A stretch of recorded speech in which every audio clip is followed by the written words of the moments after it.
Merhaba, hoş geldiniz. Kanalıma ve mutfağıma sefalar getirdiniz.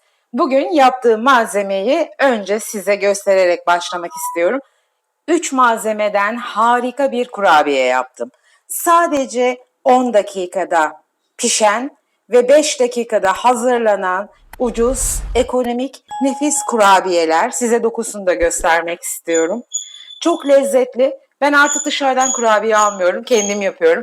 Hadi buyurun geçelim yapılışına.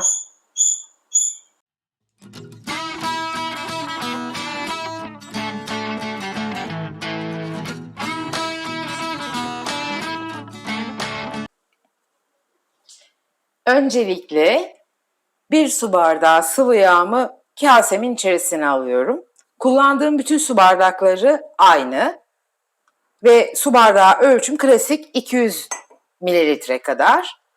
Yarım su bardağından bir parmak fazla pudra şekerimi koyuyorum. Şimdi bunları güzelce bir spatulayla iyice bir karıştıracağım öncelikle.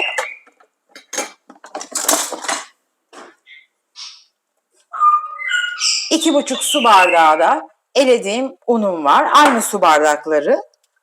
Ben bütün hamur işlerimi ne yaparsam yapayım unumu hazırlarken eleyerek koyuyorum arkadaşlar. Elemeden hiçbir şekilde kullanmıyorum.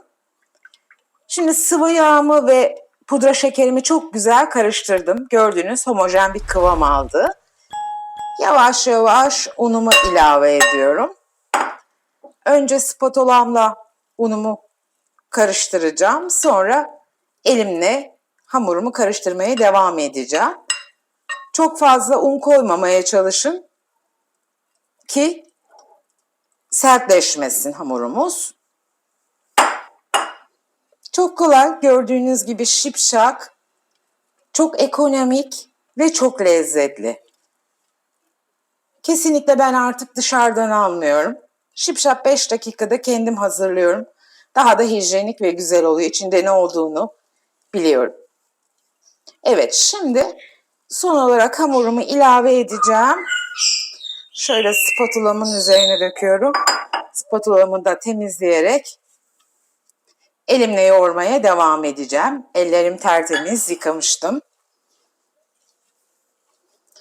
Çok sert bir hamur olmasın, dikkatli olalım arkadaşlar.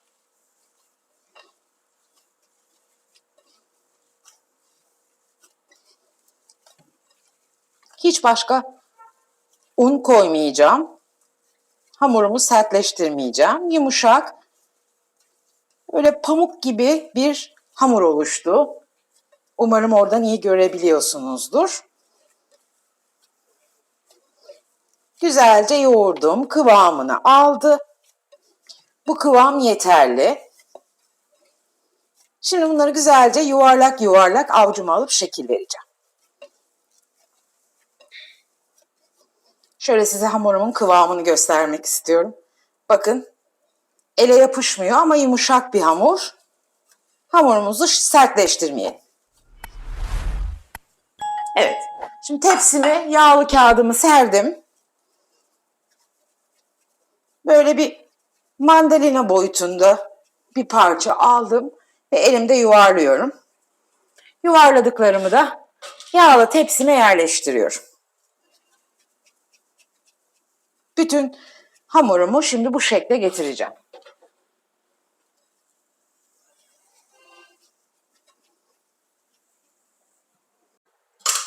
Şimdi fırınımı açtım.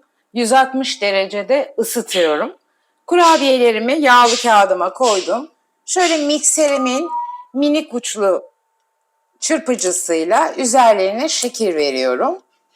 Eğer bu çırpıcınız yoksa sizin, bunu bıçakla da yapabilirsiniz. Bu mikser çok pratik oluyor, mikserin ucu. Bu şekilde şekil veriyorum. Gayet kolay. Hiç kabartma tozu yok, vanilya yok, hiçbir şey yok. 3 malzemeyle arkadaşlar kurabiyemiz hazır. Fırınım ısındı. 160 derece önceden ısıttığım fanlı fırınıma vereceğim. 10-15 dakika kontrollü olarak üzerleri çok kızarmadan beyaz bir şekilde çıkaracağız. Pişsin, görüşelim. Kurabiyelerim fırından çıktı. Nefis oldular. Ama soğumasını bekleyeceğim. Ondan sonra servis edeceğim. Sıcakken sakın ellemeyelim. Kırılır ve parçalanır arkadaşlar. Biraz soğusun, görüşelim.